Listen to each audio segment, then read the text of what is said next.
باللہ من الشیطان الرجیم بسم اللہ الرحمن الرحیم قل هل يستوي الذين يعلمون والذين لا يعلمون صدق اللہ العظیم غوث اعظم بمنے بے سر و سامان مدد قبل دین مدد کعبہ ایمان مدد انتظار کرم تست من عینی رائے خدا جو خدا بین و خدا دا مدد بگردہ بے بلا افتادہ کشتی ضعیفانو شکستہ رات پشتی بحق کے خواجہ عثمان ہارون مدد کن مدد کن مدد کن یا معین الدین چشتی ممبر پر رونق افروز مخدوم گرامی قدر شہزادہ حضور تاج المشائخ حضرت علامہ سید امان میاں صاحب کی بلا مدظ اللہ العالی ولی عہد خانقہ عالیہ قادریہ برکاتیہ وہ جمیع عرش مقام سادات کرام علماء ذوی الاحترام حاضرین محفل پردہ نشین ماں اور بہنوں السلام علیکم ورحمۃ اللہ وبرکاتہ۔ انتہائی احترام و عقیدت کے ساتھ اپنے اور ساری کائنات کے مرکز عقیدت انیس بے کساں چارہ ساز درد منداں ہم غریبوں کے غم گسار ہم فقیروں کی ثروت شہر یار ارم تاجدار حرم نوبہار شفاعت شب اسرا کے دولہا نوشے بزم جنت دانائے سبل مولائے کل ختم الرسل خسرو خوباں سیاح لامکا وجہ کن فکا در اللہ المکنون سر اللہ المخزون عالم ما کانا وما یکون آبو گل انبیاء جانو دل اسفیاء مطلع ہر سعادت مقطع ہر سیادت خلاصہ کائنات فخر موجودات حضور مد مجتبی محمد مصطفیٰ ارواحنا فدا صلی اللہ تعالی علیہ وآلہ وصحبہ وبارک وسلم کی بارگاہ بے کس پناہ میں جس طریقے سے پڑھاؤں بلند آواز سے میرے ساتھ مل کر پڑھیں الصلاۃ والسلام علیک یا رسول اللہ وعلی آلک واصحابک یا نبی اللہ الصلاۃ والسلام علیک یا حبیب اللہ وعلی آلک واصحابک یا نور اللہ صلی اللہ تعالی علیہ وسلم۔ وہ دانائے سبل مولائے کل ختم الرسل جس نے وہ دانائے سبل مولائے کل ختم الرسل جس نے غبار راہ کو بخشا فروغ وادی سینہ نگاہ عشق و مستی میں وہی اول وہی آخر وہی قرآن وہی فرقان وہی یاسی وہی طٰہٰ اللہ کی سرتاب قدم شان ہے یہ انسان ہی انسان وہ انسان ہے یہ قرآن تو ایمان بتاتا ہے انہیں ایمان یہ کہتا ہے میری جان ہے یہ۔ آج کی یہ محفل تعلیمی بیداری کانفرنس کے حوالے سے انعقاد پذیر ہے۔ MSO کے جیالے جوانوں نے اس محفل کو سجایا اور آپ نے مجھ سے پیشتر ہمارے مخدوم گرامی اور بڑے بڑے علماء خطبہ مفتیان ذوی الاحترام کے خطابات سماعت کر لیے ہیں اور اخیر میں اس بے مایہ طالب علم کی باری ہے۔ آیہ کریمہ کی جو تلاوت کی ہے اللہ تبارک و تعالیٰ اس کے متعلق مجھے حق کہنے اور آپ سب کو حق سن کر اس پر عمل کرنے اور اسے عام کرنے کی توفیق عطا فرمائے۔ کائنات کے اندر تنہا اسلام وہ مذہب ہے جس نے بڑے اور چھوٹے کی تفریق کو ختم کیا ہے، جس نے کالے اور گورے کے فرق کو ختم کیا ہے، جس نے امیر اور غریب کے فرق کو ختم کیا ہے، جس نے زمانے جاہلیت کی رسومات کو حرف غلط کی طرح مٹا دیا ہے۔ اسلام کا وہ عظیم دستور، وہ عظیم منشور حجۃ الوداع کے موقع پر خاتم النبیین، قائد المرسلین، رحمت للعالمین صلی اللہ علیہ وآلہ وسلم نے خطبہ حجۃ الوداع کی شکل میں پوری کائنات کو جو عالمی منشور عطا کیا تھا، اس کے قیمتی الفاظ میں یہ بھی موتی پھرے ہوئے تھے کہ کسی کالے کو کسی گورے پر کالا ہونے کی وجہ سے کوئی فضیلت نہیں ہے، اور کسی گورے کو کسی کالے پر گورا ہونے کی وجہ سے کوئی فضیلت نہیں ہے، کسی عربی کو اجمی پر عربی ہونے کی وجہ سے صرف کوئی فضیلت نہیں ہے، اور کسی اجمی کو کسی عربی پر اجمی ہونے کی وجہ سے کوئی فضیلت نہیں ہے۔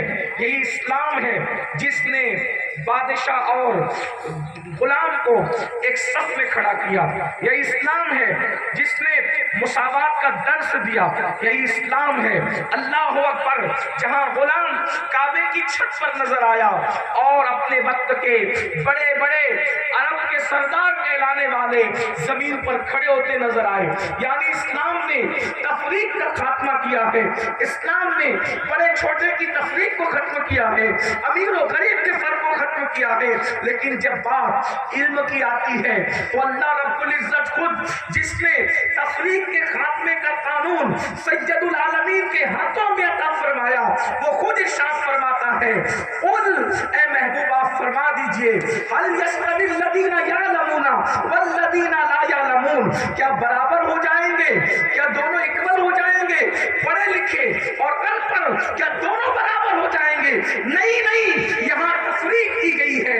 اللہ اکبر، تفریق حسن کی بنیاد پر نہیں، تفریق دولت کی بنیاد پر نہیں، تفریق مال کی بنیاد پر نہیں، تفریق بادشاہت کی بنیاد پر نہیں، تفریق اللہ اکبر کسی کو خوبصورت مکان کی بنیاد پر نہیں، تفریق اولاد کی کثرت کی بنیاد پر نہیں۔ اگر تفریق ہو رہی ہے تو صرف علم کی بنیاد پر ہو رہی ہے۔ جن کے پاس علم ہے ان کے برابر ان پڑھ لوگ کبھی نہیں پہنچ سکتے، جو جاہل ہے وہ پڑھے لکھوں کے برابر کبھی نہیں پہنچ سکتے۔ دو مقام پہ تفریق کی گئی، هل يستوي الذين يعلمون والذين لا يعلمون، علم والے اور ان پڑھ برابر نہیں ہو سکتے۔ اور دوسرے مقام پہ تفریق کی گئی، لا يستوي اصحاب النار واصحاب الجنہ، جنت والے اور جہنم والے برابر نہیں ہو سکتے۔ تو پتہ چلا علم کا راستہ انسان کو جنت تک لے جاتا ہے، جو علم انسان کو جنت تک پہنچا دیتا ہے وہ علم انسان کو کہاں نہیں پہنچاتا۔ نعرہ تکبیر، نعرہ رسالت، یا رسول اللہ۔ ماشاءاللہ۔ اسی لیے اسلام میں روز اول سے علم کی اہمیت ہے۔ نماز کے احکامات بعد میں آئے ہیں، زکوٰۃ کے احکامات بعد میں آئے ہیں، رکوع و سجود کے احکامات بعد میں آئے ہیں۔ سب سے پہلی وحی جو معلم انسانیت پر نازل ہوتی ہے اس کا تعلق پڑھنے اور پڑھانے سے ہے۔ اور اللہ کے رسول علیہ السلام نے 23 سال کی قلیل مدت میں جو حجاز مقدس کی سرزمین پر انقلاب پیدا کیا تھا وہ خالص علمی انقلاب تھا، وہ خالص فکری انقلاب تھا۔ اللہ اکبر، عرب کے بوریا نشینوں کو کتاب کے سانچے میں ڈھال کر اللہ کے رسول نے وہ مقام عطا کیا تھا کہ عرب کے بوریا نشین جو بکریوں کے پیچھے پیچھے چلتے تھے، اللہ اکبر، انہیں قوموں کی امامت کا شعور عطا کیا گیا، انہیں قوموں کا امام بنا دیا گیا۔ اللہ اکبر، کس بنیاد پر؟ صرف علم کی بنیاد پر۔ آئیے، مجھ سے پہلے بہت سی باتیں کہی گئی ہیں، میں کوئی نئی بات نہ کہتے ہوئے انہی باتوں کو بطور خلاصہ پیش کرتا ہوں۔ اندازہ فرمائیں، جو مذہب پہلے دن علم کی بات کرتا ہو، جس مذہب میں قلم کی قسم اٹھائی جاتی ہو، اندازہ تو فرمائیں، نون والقلم کہہ کر اللہ نے قلم کی قسم اٹھا کر کے بتایا۔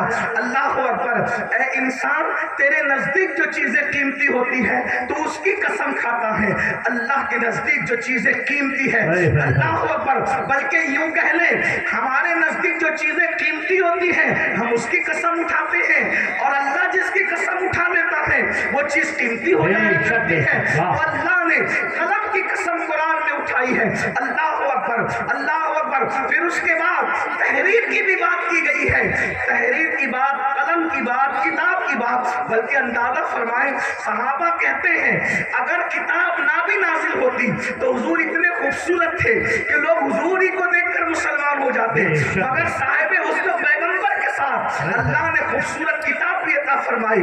اس کی وجہ یہ ہے, اللہ پر توجہ فرمائے, اس لیے کہ حسن والا ایک مدت تک رہ کر پھر دنیا سے چلے جانے والا تھا, لیکن اللہ کتاب قیامت تک کے لیے باقی رہنی تھی. اسی لیے اللہ رب العزت نے محبوب کے ساتھ, معلم انسانیت کے ساتھ کتاب بھی نازل فرمائی, اور وہ کتاب جو زندہ کتاب ہے, آج اس کتاب کا کوئی جواب نہیں ہے. اللہ اکبر. اب اندازہ کریں, قوموں کو علم کی خیرات دینے والی قوم آج جہالت کی وادیوں میں بھٹک رہی ہے. آج اللہ اکبر جہالت کی وادیوں میں رسوائی کا شکار ہے. اللہ اندازہ فرمائے, آج تعلیم کا رجحان اتنا کم ہو چکا ہے کہ علماء کو ضرورت پیش آ رہی ہے تعلیمی بیداری کانفرنس کے انعقاد کی, ورنہ ایک دور تھا اللہ اکبر جو مسلمان ہوتا وہ پڑھا لکھا ہوتا, اور اتنا پڑھا لکھا ہوتا کہ دنیا کی قومیں اس کے دروازے پر علم کی خیرات مانگنے کے لیے آیا کرتی تھی.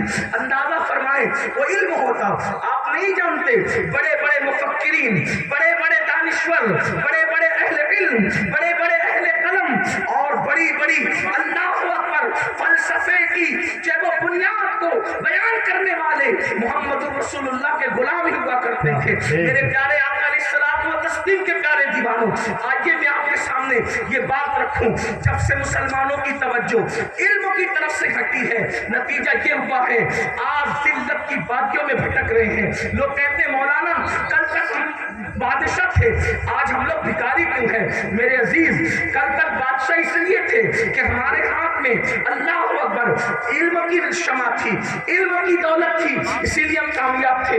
شاہ جہاں سے لے کر اورنگزیب تک, اورنگزیب سے لے کر سارا شکو تک, آپ دیکھیں یہ سب اپنے اپنے زمانے کے بڑے بڑے اہل علم ہیں, بلکہ وہاں آج تو مالدار اپنے بچوں کو پڑھانے کے لیے تیار نہیں ہے, اور غریب بھی اپنے بچوں کو پڑھانے کے لیے تیار نہیں ہے. مالدار اس لیے پڑھانا نہیں چاہتا کہ میرے پاس تو فیکٹری ہے, میرے پاس تو دولت ہے, میرے پاس تو مال ہے, میں پڑھا کر کیا کروں گا مولانا, اس لیے کہ پڑھاؤں گا تو نوکری دلانی پڑے گی. یاد رکھنا, ہم نوکریوں کے لیے بچوں کو نہیں پڑھاتے, ہم اس لیے پڑھاتے ہیں کہ ہمارے بچے علم کا زیور حاصل کر کے ایک اچھا انسان بنے.